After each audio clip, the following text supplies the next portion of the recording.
y'all, anybody needs a break, please feel free to come and go. We got, please, yeah, keep on moving. The first item is the adoption of the agenda. Are there any changes to the agenda? No, so moved. All right, is there a second? Second. All in favor? Aye. All right, do you need us to vote on that? That's okay. Okay. Next item up is approval of the minutes. Are there any From changes? the previous committee of the whole meetings, move to approve. Second. All right, all in favor? Aye. Aye. Okay, we got one opposed on that. With the next item up is public comments. Are there any members of the public here who would wish to speak on the agenda items? I think it's an agenda item, Okay. public comment period. No, it says public comments on listed agenda items. All right, hearing none, the next item up is number 4, mission critical action. I'm going to write something down. Okay.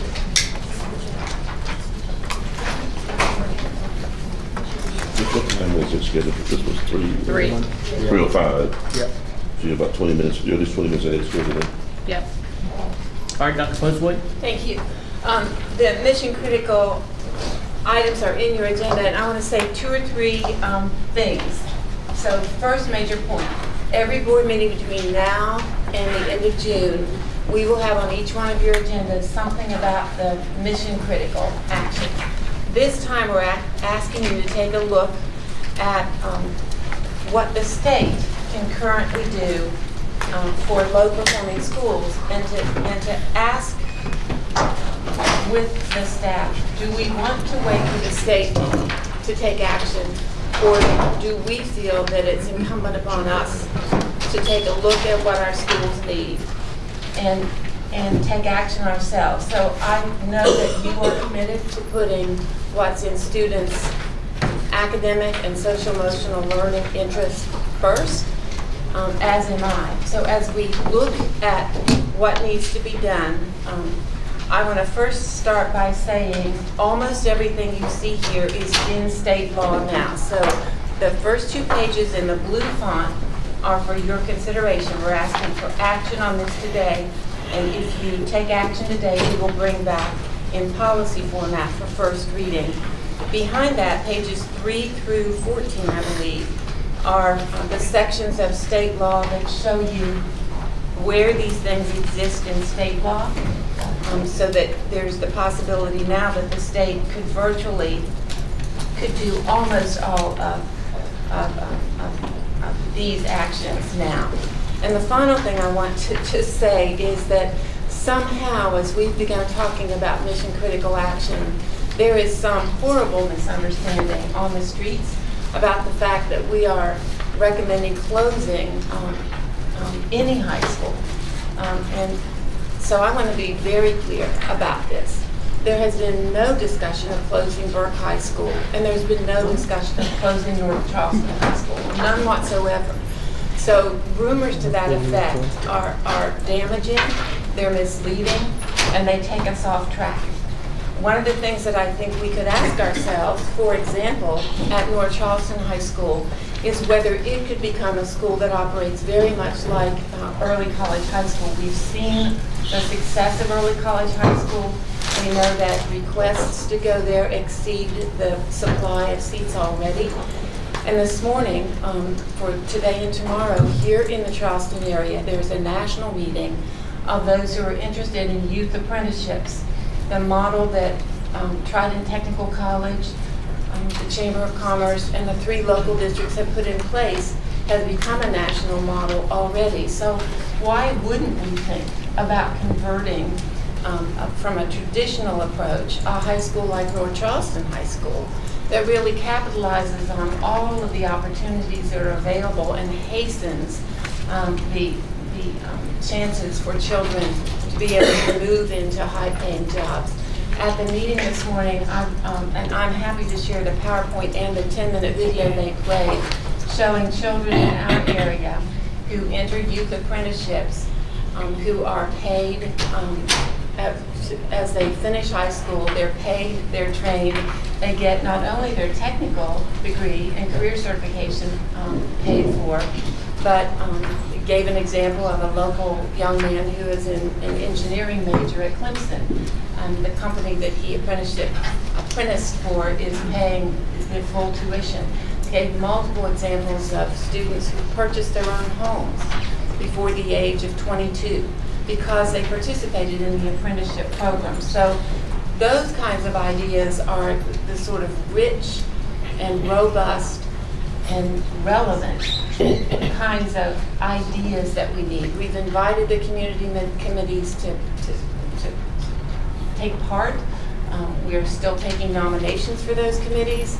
So any rumors that this board or this administration has suggested closing Berkeley or Charleston High School should be put to rest now.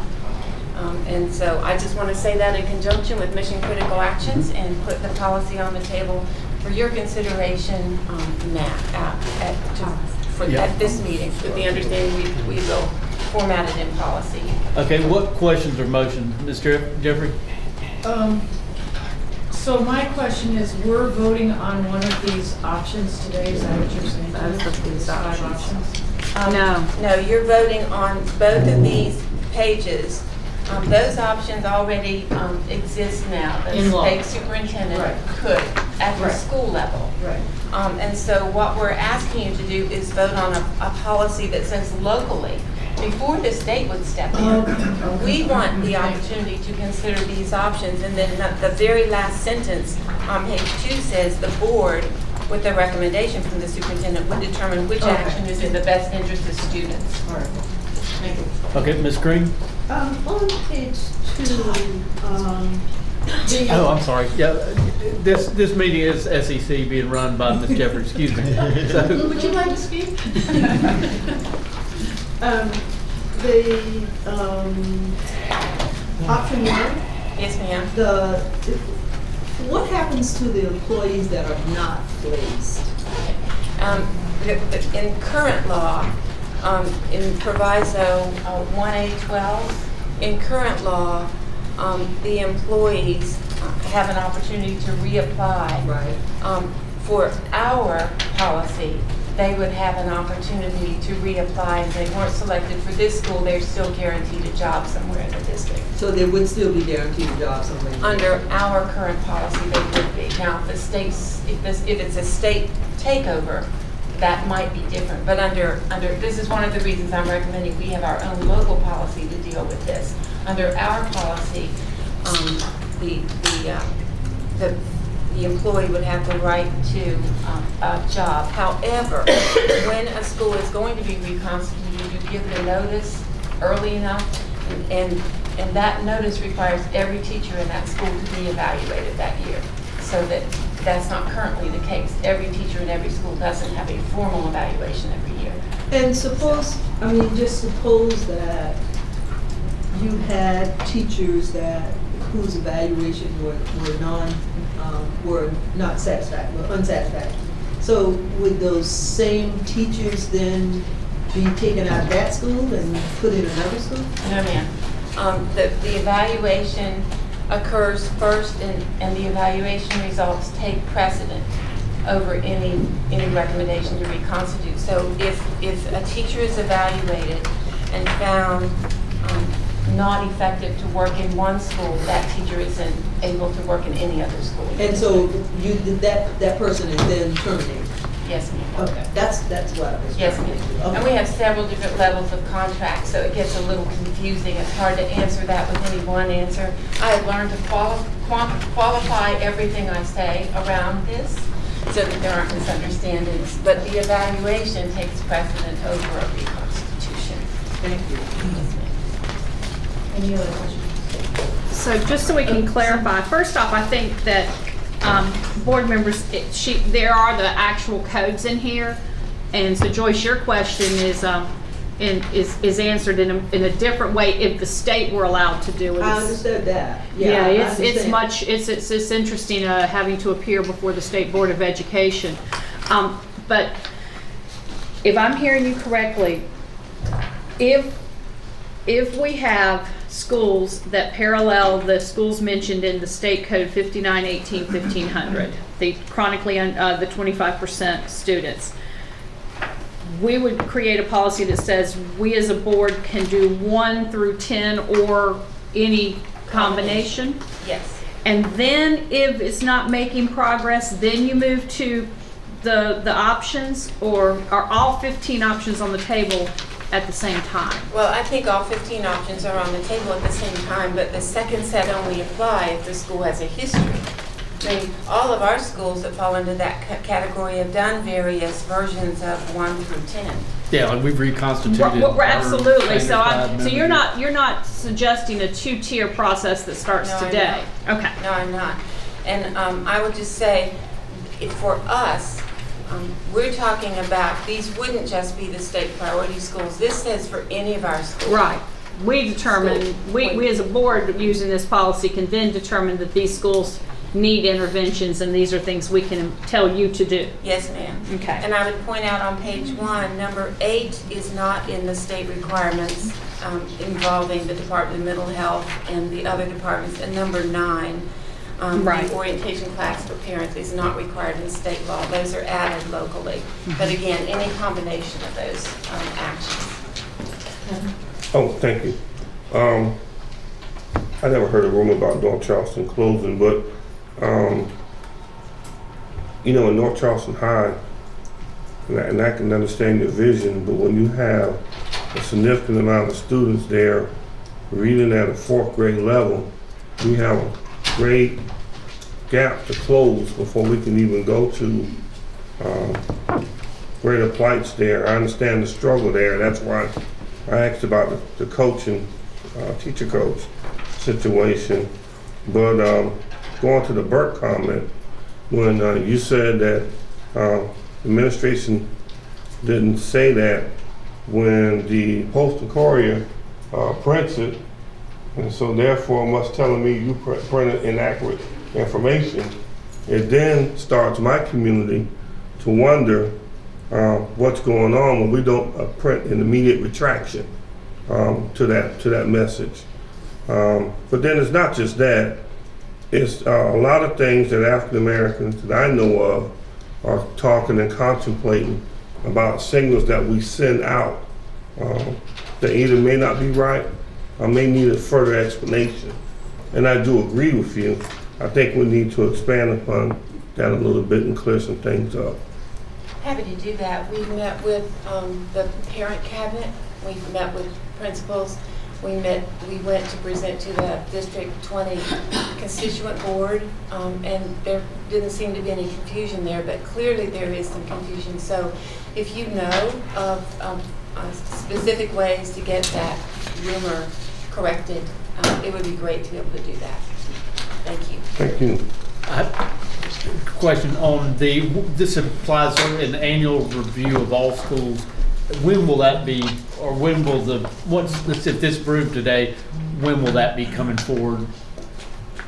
So if this is approved today, then it goes to it has to go through 2 readings. So it would become effective. We would do this for the coming school year for schools that fall into this category. If a school has fewer than 25% of its students meeting or exceeding expectation, that school would open this coming school year under a plan of assistance. Okay. From the district, and that's sort of what Mrs. Ambrose was referring to when she talked about the mission critical actions and the supports the schools need. And then the question is, how much can we do with the resources we have? And that leads us to the question, or the solution set of discontinuing some of what we're doing in order to be able to do more critical work. So may I make a motion? So, Oh, I'm sorry. no, I was just going to ask, because this is not in a policy, correct? So, That would have to go to George. so we will have to refer this to the policy and personnel for the policy committee for a development if this gets approved today for policy. And So- then first reading, or you're asking for first reading today? I'm asking for you to approve it today and for us to get it in policy format for first reading Okay. at the March board meeting, Okay. with the understanding that it can come back under policy and personnel for the April committee of the whole. So Got you it. have an opportunity to look at it when it's in policy All format. right, you want to move it, Cindy? I'll Sure, I move to approve that. Second? All right. That the district work with our policy liaison, create a policy reflective of these 15 options. Todd already seconded. All those in favor, sorry. Aye. Aye. Are we voting? So on let one? me, yeah, are we voting electronic? So let's vote electronic today, Okay. so we can get all of this recorded.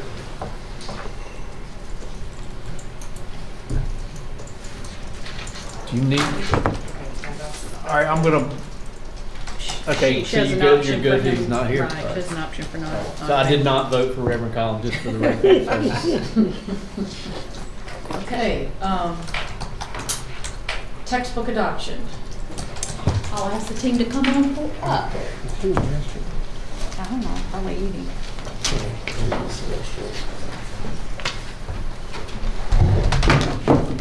Kiss him out.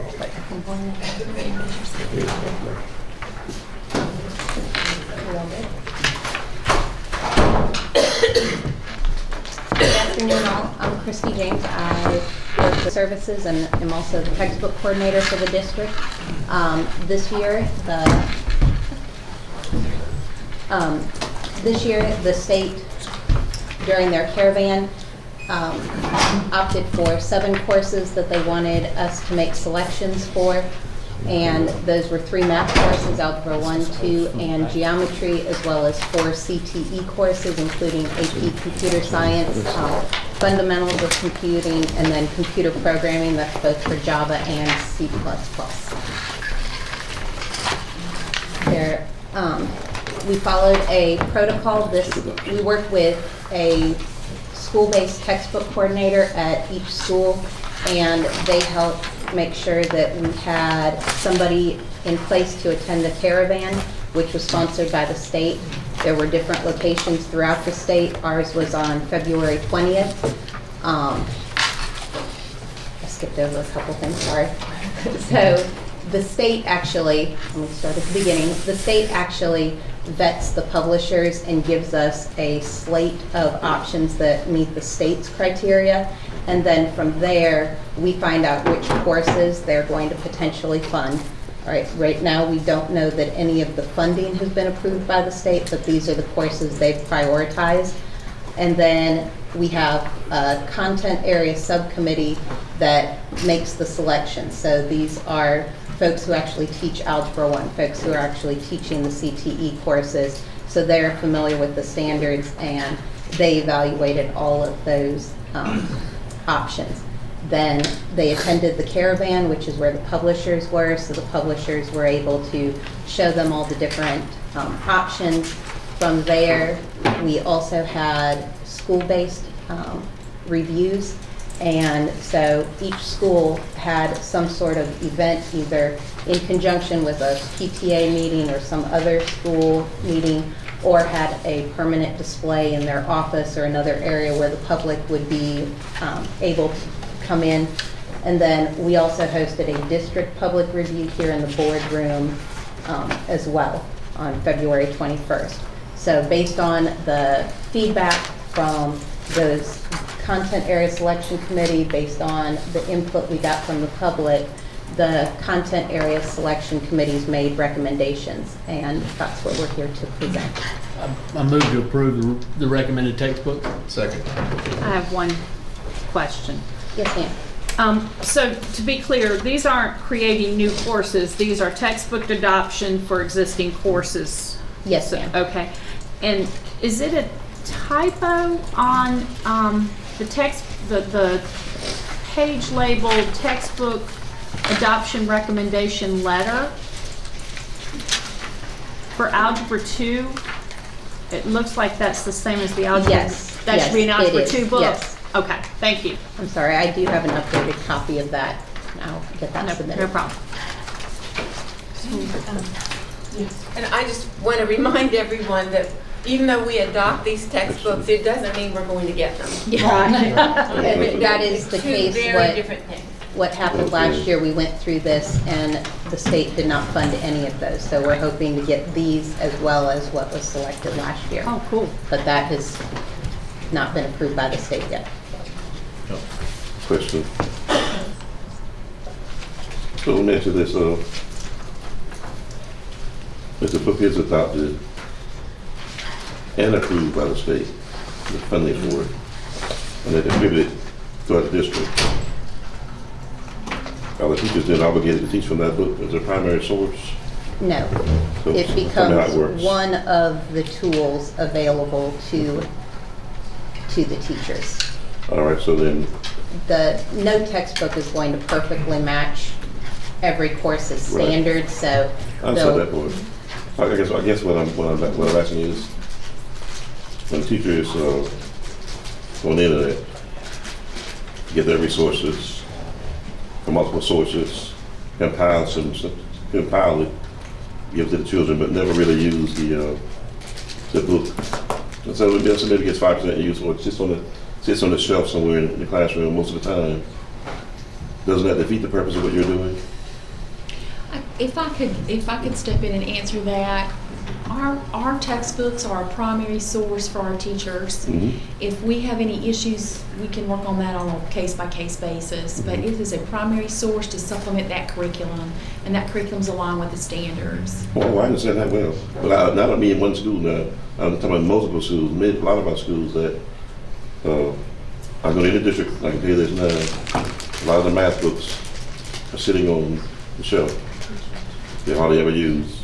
and I The think teachers use, I think part of the math issue had been that we changed standards mid-adoption. The state changed standards Mhm. mid-adoption. Mhm. So right now, the books that we're recommending meet our current math standards. Unfortunately, the adoption timeline and the selection timeline isn't fully aligned with the standards. So when standards are newly, I guess, reviewed and released, that doesn't automatically mean we get new textbooks at that time. yes. So they become obsolete. So like with the math, the textbooks that were adopted at one point made sense with the standards, but then the state changed the standards understand and that they well. didn't. So those books aren't being used as much because they don't meet the standards. So lastly, it's been what I've learned is that regardless of the textbook, the teachers that have their own teaching style, which I'm not against that, but their own, kind of like a personal curriculum that they're feeding from. And I just wonder, how does the district coordinate and guide those teachers that this is exactly what I want you to teach? Whereas I from the superintendent on down, or from the chief executive officer, this is what should be taught in your classroom, and not this or that, but this should be the standard for your classroom. So when I see that, now this is what you said about the book, sometimes you get outdated, I can understand that. But similarly to me, there still should be some type of syllabus, some type of guideline still in place that this is still what we're teaching, and where we're going is this direction right here. But when you have so much freedom to pull, from Time's up. statistics to basic algebra to division, such a wide range, I just want to know what guidelines we put in place for teaching that we're all on the same course and going in the same direction. Cindy's going to answer that. Because I'm I hurrying. can answer that very quickly so we can move on. One of the things Miss Woody's been trying to do in her role is to build out supports for schools. We have academic standards provided to us by the state.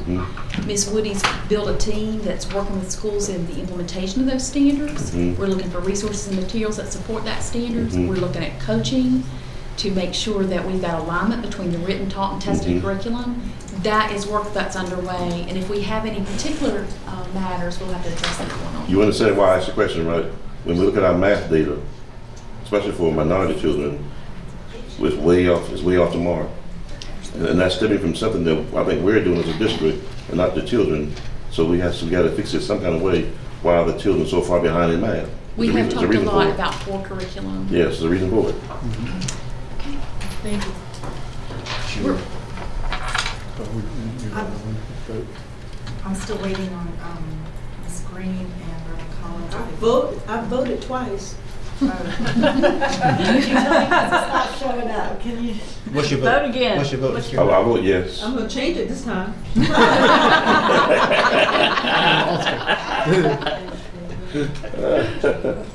I'm watching her. She's What's the voting. vote? I actually voted twice. What's your vote, yes or no? Yeah. She said yes. She's just gonna change it over. Oh, I'm sorry. Yeah, that's- Okay, the Charleston Comprehensive Literacy Initiative. We're going to ask that team to come on up, and when they get seated, I'll introduce a very special guest. We actually have many very special guests. I'll introduce our higher education partner guest. Miss Woody will introduce the other guests. So I'd like to ask Please not be a Candace, Clemson person. Michelle Simmons to come forward as well. And I'd just like to add that I went to visit with you all in the two schools in North Charleston where you're working on it. So we're going to start introductions, and I'll start here. And there's a whole page of information I could share about this lady, but I'm going to be brief. She is a triple Gator, University of Florida. She has a BA, MED, and a PhD, all from the University of Florida. And she works in the Lassinger Center's Literacy Office. She's a research professor in the School of Special Education. She works with school psychology, early childhood studies. Prior to joining the University of Florida, she worked at the University of Virginia's Curry School of Education. She has research that's primarily focused on implementing effective interventions for children who are at risk for learning disabilities, especially in the area of reading. Through this work, she's recognized as an international expert on reading disabilities. And actually, over 10 years ago, I used a book in which she was the co-author in doing literacy work, and I never thought I'd be lucky enough to meet Dr. Paige Pullen. She is a teacher, a professor, an author, an international expert, a colleague, and she's a friend of Charleston County School District, and we're just delighted she's with us. She'll be available to answer any questions. And I'll let you introduce So the other two guests, I'm going to let them introduce themselves because they are now practitioners of the work that Dr. Pullen is doing in one of our North Charleston elementary schools. I'm Rebecca Lynch, and I'm the reading coach right now at Pepperhill Elementary. I'm Stacy Todd, and I'm the instructional coach at Pepperhill.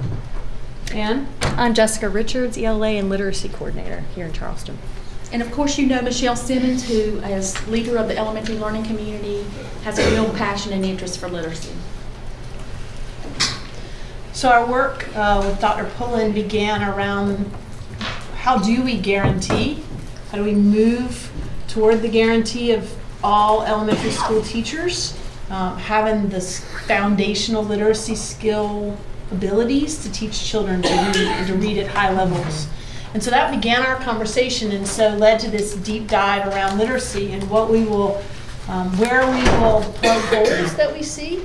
And so we began with what's now become known as the Charleston Comprehensive Literacy Initiative.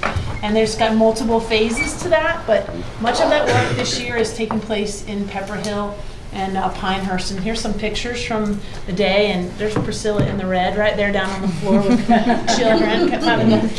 Tell her we gotta go to the next room. And so that's where Dr. Pullen and her team have been deeply embedded. They're also working with all of our instructional coaches.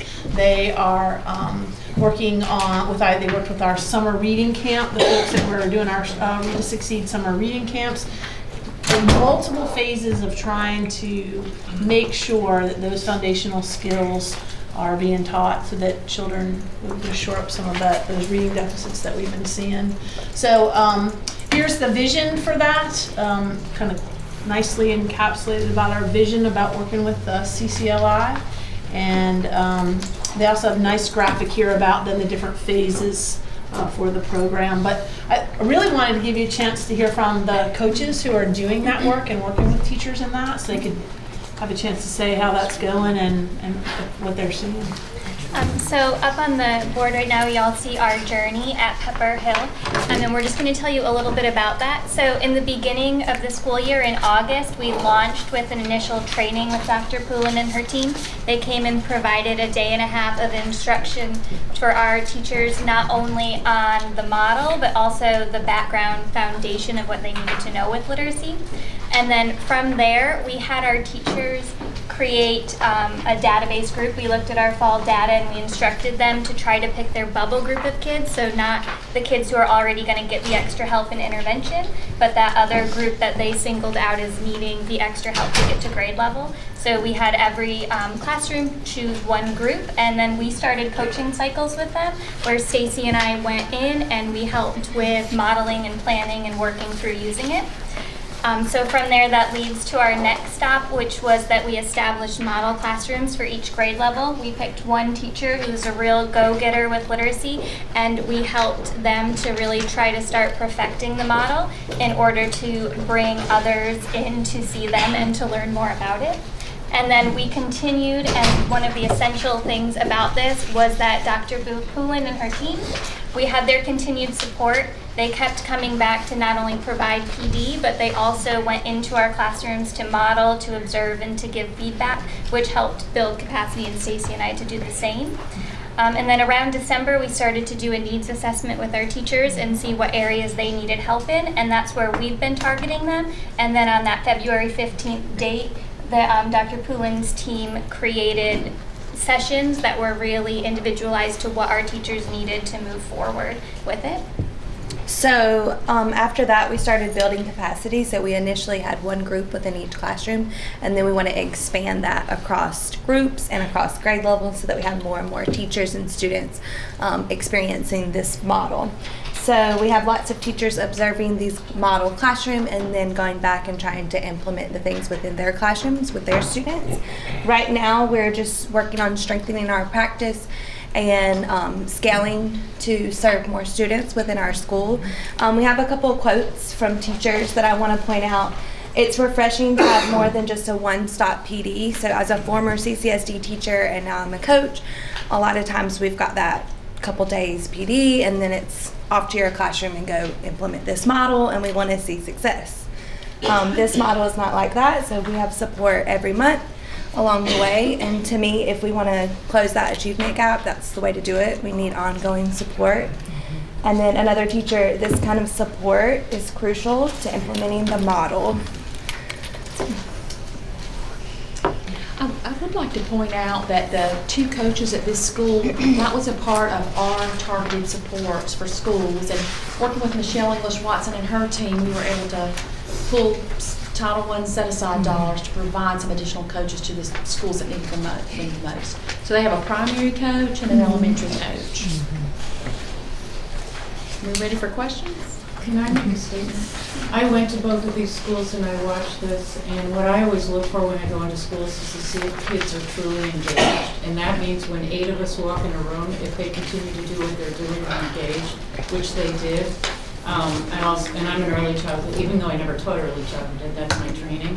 And I saw really good work going on in the classrooms with the teachers, and I love the groupings. And Kevin, I think this answers your question about why are kids in our high schools reading in 4th grade level. Mm-hmm. Hopefully from now on that will not be happening anymore, because we are dealing with our young kids in North Charleston and working on a program that I know is going to work in capturing all of the kids, because they're working in small groups, so each kid is being really identified and working. And you can go into those schools and watch it happen, and you can say, oh yeah, this is smart, you know.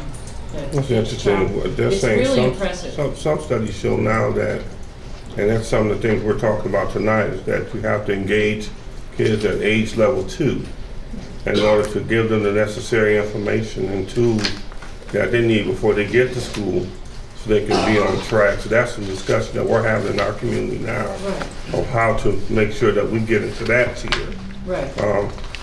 Early as possible. But for the kids that we're dealing with at Pepperhill and Pinehurst who haven't had that opportunity, this seems to be a good stopgap until we have those programs. If I could add something too, we actually are working with the pre-K teachers as well, so they are engaged as well. And last year, through the Try to United Way, we had a number of teachers, in addition to the CCLI project, the pre-K teachers, and both last year and this year, are going through professional development as well. And what we found after looking at those data is that the children who were in the teachers' classrooms who received the PD, We're 23% less likely to be in the lowest tier, and they were 17% more likely to be in the highest tier, with the greatest movement from the bottom tier to the middle, but we're seeing growth. And so the Charleston Comprehensive Literacy Initiative is a long-term plan where we want to start out with preschool and elementary, but knowing that we have to really address the whole range, and so we're working on that.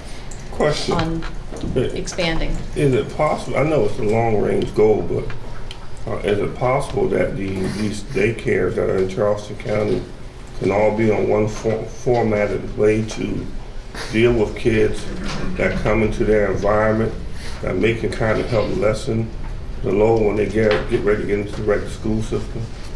You mean The private referring to owned. But the private owned facilities. Not in a democracy exactly. No, but I mean coaching and encouraging them. I mean, this is something that has to be a shared responsibility. Again, like we talk in our organization, our group, you have to look outside the box. You can't sit here and keep saying we're against a brick wall and that's, you come up with a generic answer. You gotta stop doing I've seen it work that. in other communities. I'll talk to you afterwards about. Yeah, no In problem. Denver, We they just need them to come to the table. We clearly don't have enough staff to send them out to them. No, We no, can no, have there's them other trained. ways. There's No, other I ways got to you. do it. Yeah, I'll I'll tell talk to you. And I have some information later on that's related as well with what we're doing in the state of Florida. It can be said. statewide. Yeah, So- thank you. So if we opt to one day fund 3 and 2-year-olds, I mean, we Oh, I'm not definitely saying- can dive into it, so. And I'm but not that's a saying the discussion school for later. district has to fund it, but a community No, can. I do was that just through responding Mhm. to Kevin. So Cindy, the priority schools that are listed, I know Pepperhill is one of them. Is this a model that we are trying to roll out to all of our priority schools? So That's the all way that we is. got started, we're working with Dr. Pullen and working with Emily Woody's team, we felt if we would do a deep dive first and build capacity in 2 schools through their coaching, that it would be something that we could scale. So we're going to continue plans and to partner with Dr. Pullen and her team next year. We're still fleshing that out, what that looks like, but Ms. Woody brings those instructional coaches in 2 times a month, or at least once a month. They're coming in. And so we're doing a lot of data analysis. I know they've got data analysis planned this upcoming Thursday with the principals. They've been working with Ms. Roberts. They've been working with the level leaders. And you probably can speak to that better than I can, Michelle. But they've got that work plan, and then those coaches come back in for training. So we're constantly looking at our data. And this is the first year we gave FAST. We've been looking, and I will tell you, it really measures things we were not measuring before. But it measures early literacy, and we see some patterns and trends in those data that we know we have to work on. Dr. Pullen's looked at our data with us. We've done a deep analysis of the data, and we're drilling down now by site, but it's an ongoing journey. I think Ms. Jeffrey said it best. She described it as we are working on how to teach reading. We are putting emphasis on not taking anything for granted. Let's get really down to the basics about how do you teach reading. Did you want to add anything, Michelle? I'll just offer that this platform or this strategy really is the job-embedded professional development you hear us talk about all the time, where you learn a skill, but you have coaches in the building who can support your learning, support your work, make adjustments on the spot, progress monitor, and that's where we believe we'll get the biggest traction long-term. So not a short-term fix, and not something we want to push out fast to others. We want to do it right. We want to do it well, get a real good handle on it, and then we can push it out through the coaching staff that Emily Woody has on board. And we need to brag on we can brag on all our staff members at this table, but Jessica Richards was selected, she's gonna turn red when I say this, but she was selected to go to Cambridge to present with the Licensure Center and got some partial scholarship dollars to offset the cost of that for her work. So we're really proud of her. My wife got accepted there for her master's program. It's exciting. Thank you. Thank you very And much. just to add, I'll add to that, Jessica has really been such a strong supporter of this work, and we've really, truly become, I think, a team. And so I'm certainly committed to Charleston, love working here. And so what we're presenting in Cambridge this summer is the work from summer camp last year, where 75% of the students who attended summer camp and where we used this model actually met the state's criteria to be promoted.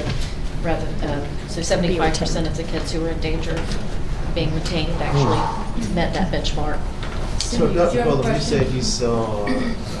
said you saw gains. So what best practice that you saw was the shaper and the mover in those initial gains that you saw? So the data that I referenced was in the primary, the preschool, and so those were the MyIGDs, which were the phonological awareness and alphabet knowledge. The growth that we saw in the elementary schools is we saw children who were part of this model, the CCLI model, grew 1.1 years reading growth based on DRA scores. And if you were a child who was not in one of those groups, the average gain was 0.5 years. So we're seeing significant increases in book level. And so far this year, we've looked at the FastBridge data, and we're seeing growth for the students who are consistently receiving the model are growing in nonsense word decoding, and we're going to be moving on looking at oral reading fluency soon. They've just switched in spring, but the initial results are showing gains. 29 out of the 30 kids at Pepperhill who in first grade, I guess, who made growth on FastBridge. Kindergarten and first Kindergarten grade. and The kids first grade. being used made growth in their composite score on FastBridge. So 29 out of 30 is It's pretty Pretty good. pretty Yeah, good. that's pretty good. So what first off, you're hired. So what it appears is you're providing a train the trainer sort of model, so we can build our own trainers, Right. and you can go away and we can do this. What does it look like when you're done with a school? They stay and continue doing this with all the teachers every year. Is there plans in your budget to try to expand this to another school next year? Because remember, we've got 3 times the number of asks as we do money, so we're gonna have to prioritize this. Is there a plan that you leave these folks where they are and you go find folks to put in another school and create this system there? Emily, speak to that. So actually, our plan is to expand to 2 more elementary schools next year. 2 more? But at the same time, build the coaching capacity. So part of CCLI is a professional development matrix, online modules that are that follow-up piece that can also help build the capacity of coaches. So if there's a particular area of struggle, then there's best practice already modeled on a video form. So that's another way to get at the large number of schools that we need to address this with. But our plan right now is to go to 2, sustain the work here for another Right. year, and go to 2 more. Okay, And thank then you. we're also doing deep dive work with the coaches in the target assistant schools. So they are all getting the PD, ongoing PD, and they'll have access to this comprehensive online professional development system. Early results from that, this is brand new, but this is going to be what makes this scalable and sustainable.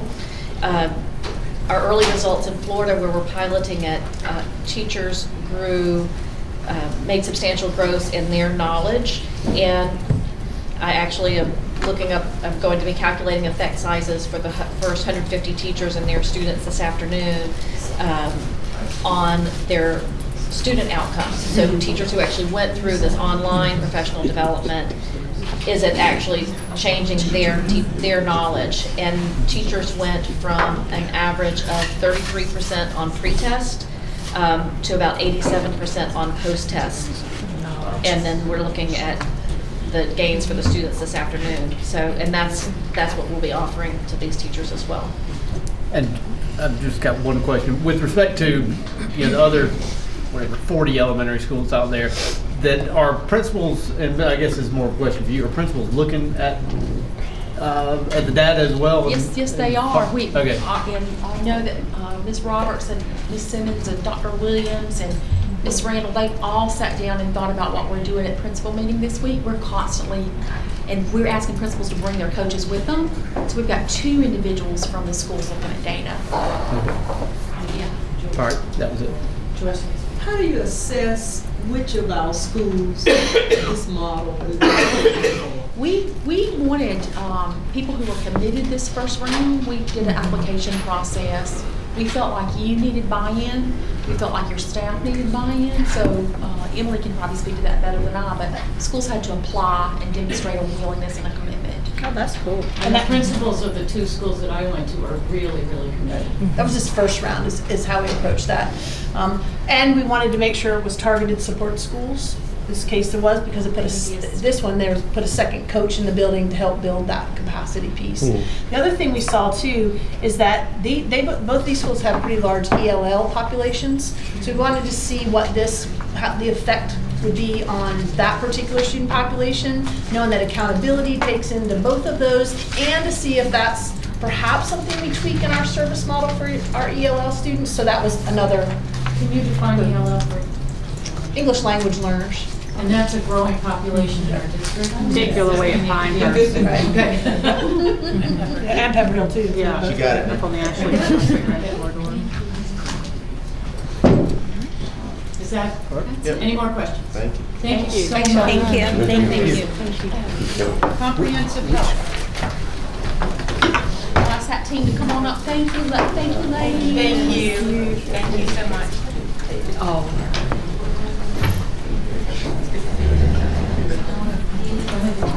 You do. Well, we didn't do the break. Come and go at work. Take a break.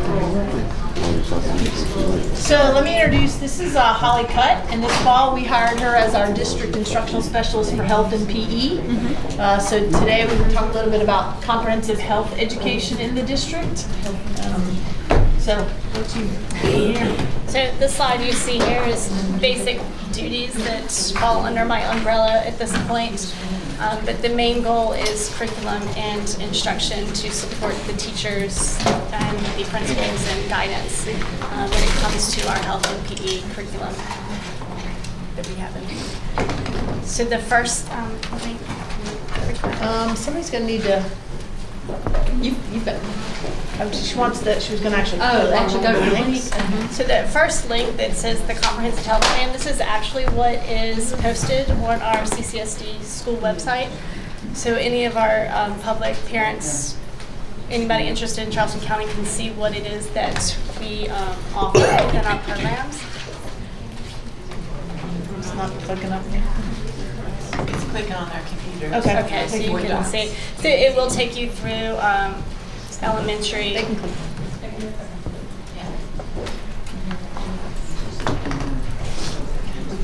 Okay, good. But it'll tell you minutes as far and what in the units that are being taught within all of our grade levels, middle school, K4, all the way up to high school. The last slide on there is actually just an overview of the topics that we are currently within our curriculum. It falls under the state comprehensive health standards. They all fall into age range as appropriate curriculum within the health.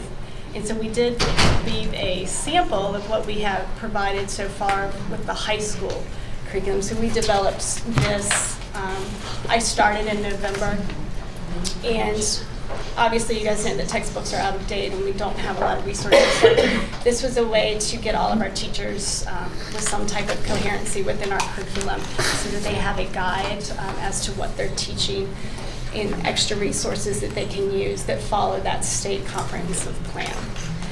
That website that you see for the high school will be a similar one in the works right now for the middle school. But we also have our online offerings that we are in development with that will allow middle schools and the high school potentially to offer for students to take as well when they can't take the class within the school day.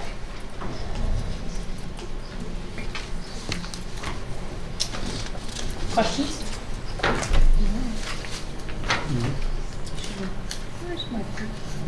Good? Yes, thank you.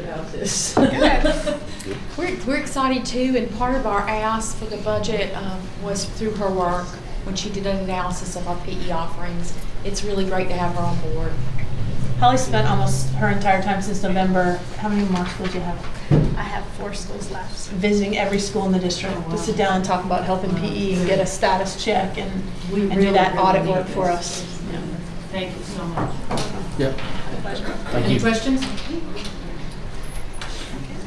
Thank you. All right. And multi-tiered systems of support for school climate.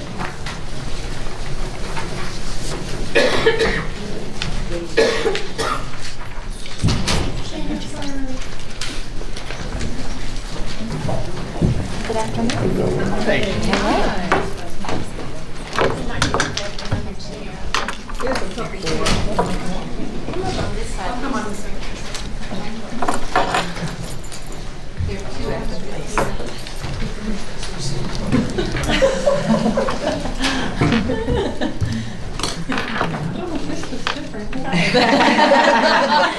Perspective. So we're excited to be here today to give you some updates on the work that we do in the Department of Alternative Programs and Services. Today we have some school-based staff here as well as people from our department, and we're going to go through part of the services that we offer and some of the results that we've seen. So first we'll start with Megan Bacino, who's our interim climate coordinator. She's going to talk a little bit about multi-tiered system of support. All right, good afternoon. So the self-assessment of MTSS, known as the SAM, is completed each fall with an individual and team rating, and then district climate coaches meet with MTSS lead teams at all schools to facilitate the consensus process. There are 6 domains which represent the 6 critical components of the MTSS framework, and those 6 are leadership, building capacity infrastructure, communication and collaboration, database problem solving, and 3-tiered instruction intervention and data evaluations. The graphs displayed here represent the district average score for each domain and the overall implementation total. So our overall implementation total has increased from 69% in fall 2017 to 76% in fall 2018. And the largest domain increase was in building capacity and infrastructure for implementation, which had a 9% increase. Also exciting news, this winter our district was selected to be part of the State Department of Education's MTSS cohort, has developed a district MTSS team that's currently participating in these state trainings to support future MTSS work here in Charleston County. And part of that framework, we have some SEL curriculum and supports. So I'm going to pass it on to the next group. Excuse me, can you explain what SELs, all those things? Yes. So, Yeah, SEL. so the research on students who actually take part in a social and emotional learning curriculum, and that's what SEL is, has found short and long-term benefits and improvements in mental health, social skills, and overall academic achievement. So the second step curriculum, which is the curriculum we're talking about for social and emotional learning, supports our MTSS, that multi-tiered system of support, and also the behavioral piece, which is the positive behavior interventions and supports. It supports the framework and encourages dialogue, engagement, and skill practice, so it has an important parent piece too. So there are various stakeholders. Today we have all of our CD classes implementing in their second year of second step. We have all of our kindergarten classes throughout the district implementing the first year of second step. We have 25 elementary schools who are implementing second step, and we have 6 middle schools who are implementing the social and emotional learning curriculum second step. Yes. Oh, I'm so sorry. I'm Heather Anderson, and I serve as a district climate coach. People. So, if you want to go back one slide. I'm Colleen Knauer, I'm the principal of Northwoods Middle School, and I've been there 2 years this past February. And as you can tell, from 2016 to our current year, 2018-19, our OSS, ISS, and conditional suspension days have all decreased dramatically, and that has a direct correlation. We are doing restorative practices paired with second steps. We're part of a pilot program with second steps, the social emotional learning curriculum, and we paired that with restorative practices. So our teachers not only use restorative circles, our administrators use restorative circles to try to combat before we have to apply a discipline consequence. We try to solve the problem and let all parties be heard. And then once a week they get the second step curriculum in their intervention class. And as you can see, it's it's working in our school.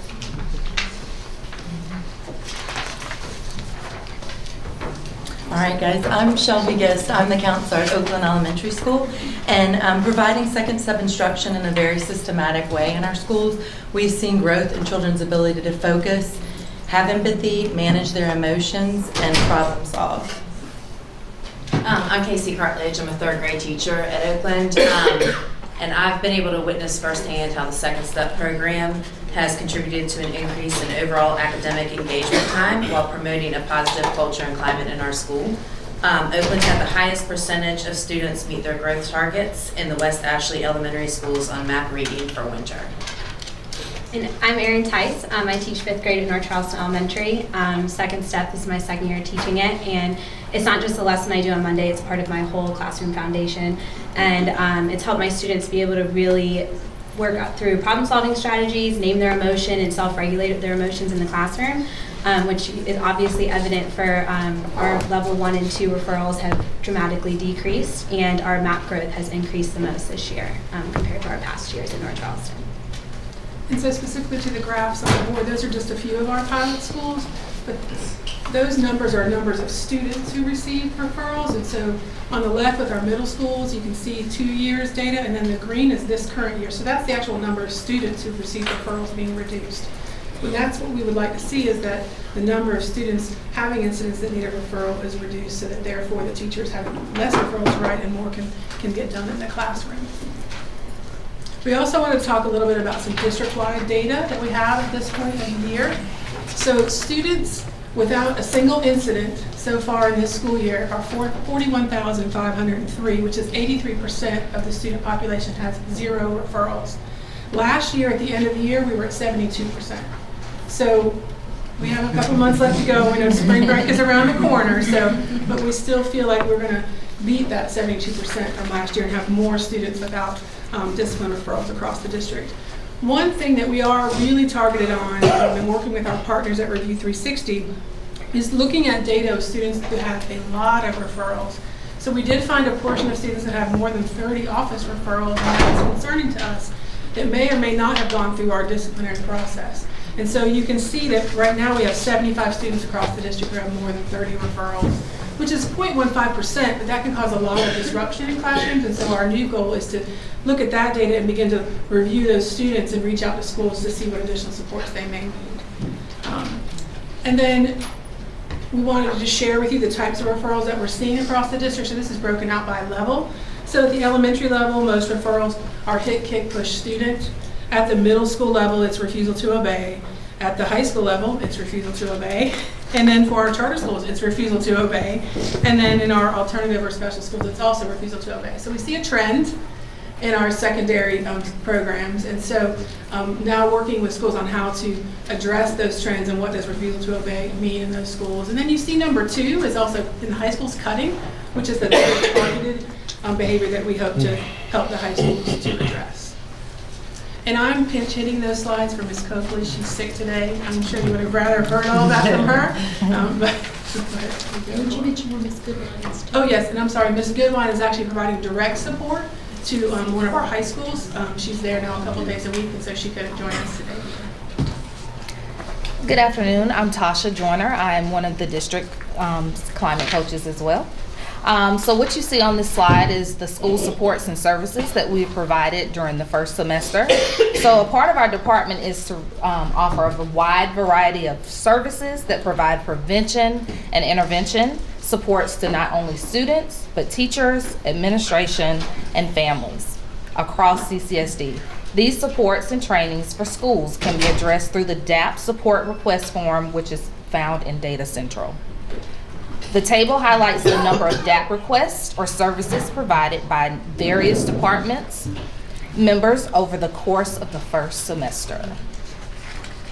So as you can see, our folks are pretty busy across the district. A lot of that work is done by our climate coaches. We have 2 of them here today, but we also have our social workers and our behavior specialists. I do want to thank the school representatives that came today, because I think it's important to highlight the good work that they're doing. And just remind us all that research is very clear that when you're making climate change in a school for elementary and middle schools, it's a minimum of 3 to 5 years. So So we believe we're beginning to see some of the benefits of that in our elementary and middle schools. And for our high schools, it's 5 to 7 years, which seems like a long time, but we are moving in that direction.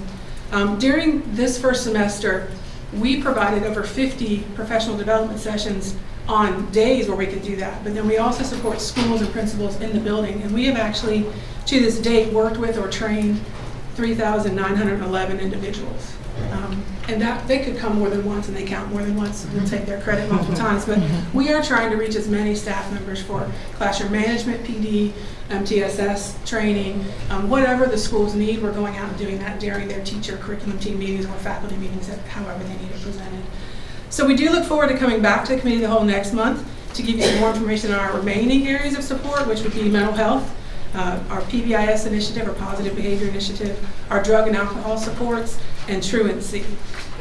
And then Dr. Postwright also mentioned that there was an inquiry about the bullying task force and where we are on that work. So I wanted to provide a little bit of update on that process. We have been meeting formally, 32 of us, monthly to work on this, and we're working on some subgroups. One would be a shared definition. What does bullying look like? What does it sound like? And we've gone to all of the cabinets, students, parents, principals, and we've done some activities with them to get information about that. And so we're also working on any policy and procedure revisions. The group does have a few of those, so those will be coming forward to the board shortly. And then prevention and intervention curriculum, as well as a protocol that aligns to our risk assessment protocol, so that all of our risk assessments, threat, suicide, bullying, all look the same and work in process the same, so that schools don't have to try to figure out why everything looks different. So our plan is to have all of that information to the board in May, so that we'll be ready to go for the school year in the fall. Now we'd just like to open up the questions. Thank you so much. Yeah, I didn't catch your name. Colleen Knauer. You said your numbers went down for referrals. What was it like before they went down? What percentage? If you give some example of what it was like. Go back to that slide. Well, Yeah, right here. go back one more. Yeah, it's on the slide. There you go. I want to go to kind of screen a little bit. Well, so I came in February 2 years ago. Right. And before me, there were a few different leaders in the building.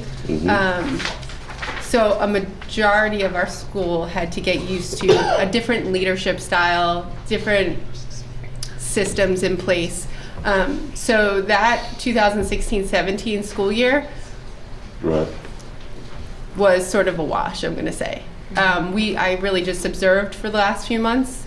17-18 school year, we started to roll out restorative practices only.